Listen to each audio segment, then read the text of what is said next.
Hello po, no, mga ate, kuya, no, mga mamis, daddies, no. Ang ating pong pag-uusapan ngayon ay napakaganda po nito, no, mga mamis and daddies, ate, kuya, no. Para po ito sa inyo, no. At naway makinig po kayo, no, at naway may matutunan po kayo, no, mga ate, kuya, mga kablog, no. At naway may matutunan po kayo, no. Ating pag-uusapan ngayon, no. Ayan, no. Kasi may napapansin ako mga minor de edad ng mga bata pa lang, buntis na, no. Buntis na, no. Mga mamis and daddies, no. Ito lang po kasimple yan, no. Ituro po natin at sabihin po natin sa ating mga anak, no, kung paano magbuntis at mga anak, no. Paano ang buhay, no, na inyong tinahak, no, bago nyo buuhin ng pamilya, no, mga mamis and daddies, no, para naman malaman din nila, no, kung ano ang buhay pag sila ay nabuntis ng maaga at di sila nakapagtapos, no. Mas maganda rin na ituro nyo na magtapos muna bago mag-boyfriend at mag-asawa, no, mga mamis and daddies, no. Dapat may ituro nyo, no, sa kanila ang tamang gagawin nila, no, na dapat di muna magpabuntis, no. At may napanood din pala ako, no, na mga jowa, estudyante, no, nagkikintingan, no, sa labas ng eskwelahan, no, at na-videohan, no.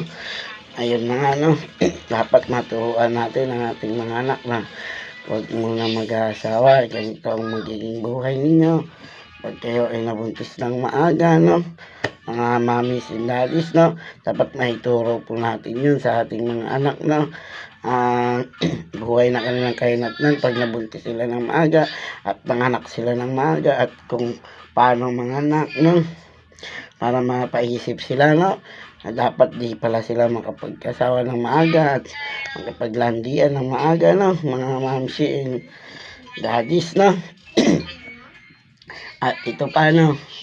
At sa mga bata naman na sumasagot at naninigaw sa magulang, no, naisip nyo na ba kung paano kayo dinala ng inyong mga magulang, no, ng 9 na buwan sa kanyang sinapupunan? Tinanong nyo ba, no, kung anong pakiramdam, no, na kayo ay pinagdadalang tao niya, no, na nasa tiyan niya kayo, no. Natanong nyo na ba si mami ninyo, no, mami, ano po bang nangyayari, no, nung buntis ka sa amin at nung nanganak ka, no. Tanong nyo na ba sila, no. Kasi may mga nakikita ko na mga magulang umiiyak na lang, no, kasi yung mga anak nila hindi nila kalain na sinisigawan na lang sila at nasagot-sagot na lang sila, no, mga mamis and daddies, no. I-explain nyo rin sa kanila, no, nung dinadala nyo sila kung gaano kahirap nung dinala nyo sila ng 9 na buwan, no, mga mamis, no. I-explain nyo sa kanila, no, at sabihin nyo sa kanila na hindi biro ang magbuo ng pamilya, no, at lalong-lalo na ang pagbubuo ng pamilya na wala kang alam, no, wala kang alam sa gawaing bahay, no. Dapat maituro nyo rin yun sa kanila, no, mga mamis and daddies, no. At ang panghuli, no, tutukan nyo ng mabuti ang inyong anak. At kung may baril man kayo o panaksak, no, huwag nyo na po ipakita sa inyong mga anak, no. Maaaring itago nyo na lang, no. Itago nyo po sa maayos na lagayan, yung hindi po nila makakalkal, hindi po nila makukuha. At para kung sakaling mapaisip sila na gamitin, hindi po nila makukuha, no. At ayun na nga, no, mga mamis and daddies, no. At ito, no, payo ko lang din sa mga estudyante na malakas mambuli, no.